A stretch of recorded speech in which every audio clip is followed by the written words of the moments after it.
Saudaraku, Yesus telah selesai menanggung penyakit saudara di kayu salib, supaya saudara mengalami kesembuhan daripada Tuhan.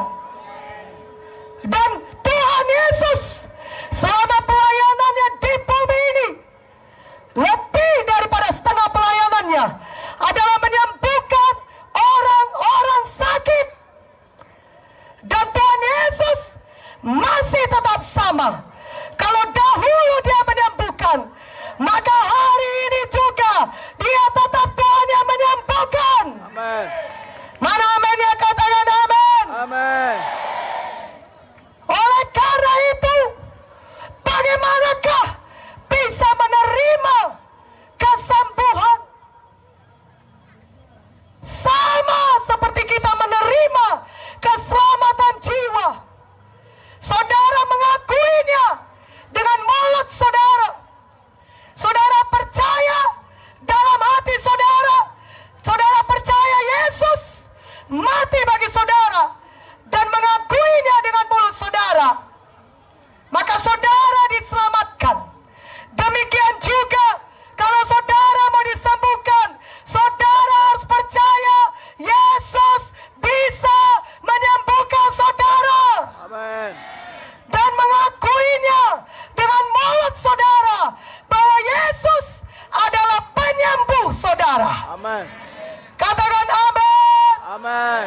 Saudaraku, Tuhan Yesus dalam semua pelayanan kesembuhannya, Tuhan Yesus baru menyembuhkan ketika dia melihat ada pengakuan iman atau tindakan iman dari orang yang sakit itu.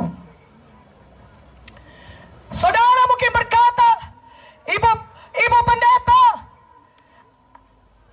doakanlah saya supaya saya punya iman untuk disembuhkan.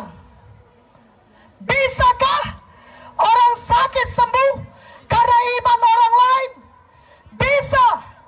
Tapi itu satu pengecualian, bukan suatu hukum. Apabila di KKR ini saudara merasakan mujizat Tuhan, saudara merasakan kesembuhan saudara, penyakit saudara mulai berkurang di KKR ini.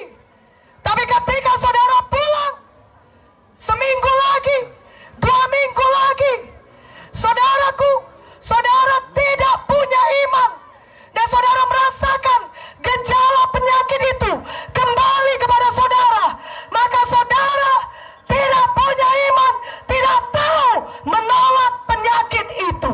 Tetapi kalau saudara punya iman, maka ketika gejala yang sama datang, mungkin seminggu, sebulan, atau lebih lama dari itu, tapi kalau saudara punya iman, maka saudara bisa menolak penyakit itu dalam nama Yesus. Amin. Katakan amin. Amin. Karena itu mari semuanya kita punya iman. Amin.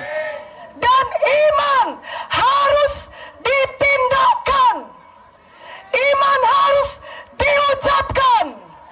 Iman harus ditindakkan. Itulah namanya iman.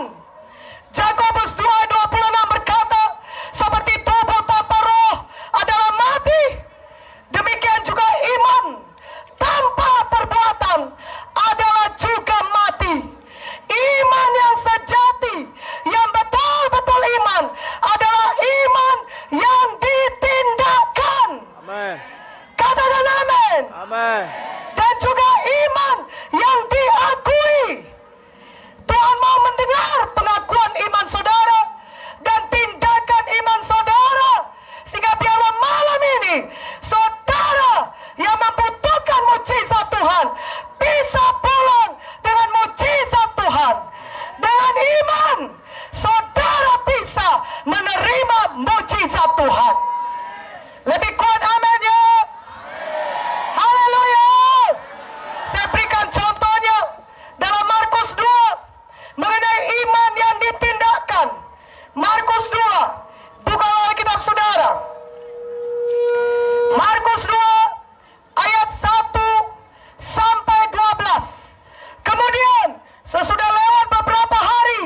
Waktu Yesus datang lagi ke Kapernaum, tersiarlah kabar bahwa ia ada di rumah. Maka datanglah orang-orang berkerumun sehingga tidak ada lagi tempat, bahkan di muka pintu pun tidak.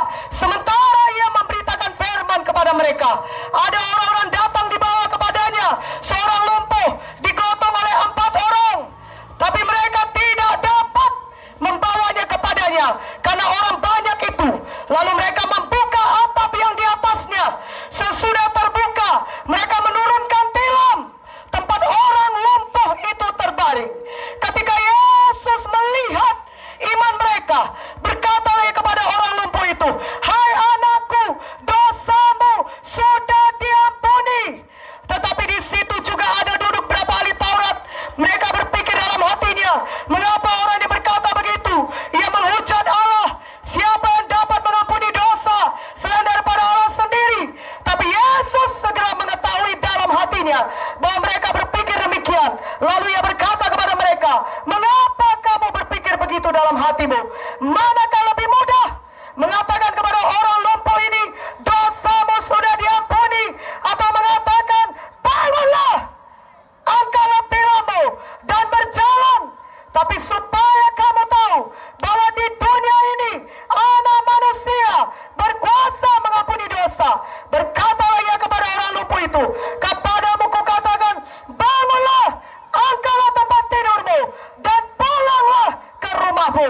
Dan orang itu pun bangun, segera mengangkat tempat tidurnya dan pergi keluar di hadapan orang-orang itu, sehingga mereka semua takjub lalu memuliakan Allah. Katanya, "Yang begini belum pernah kita lihat."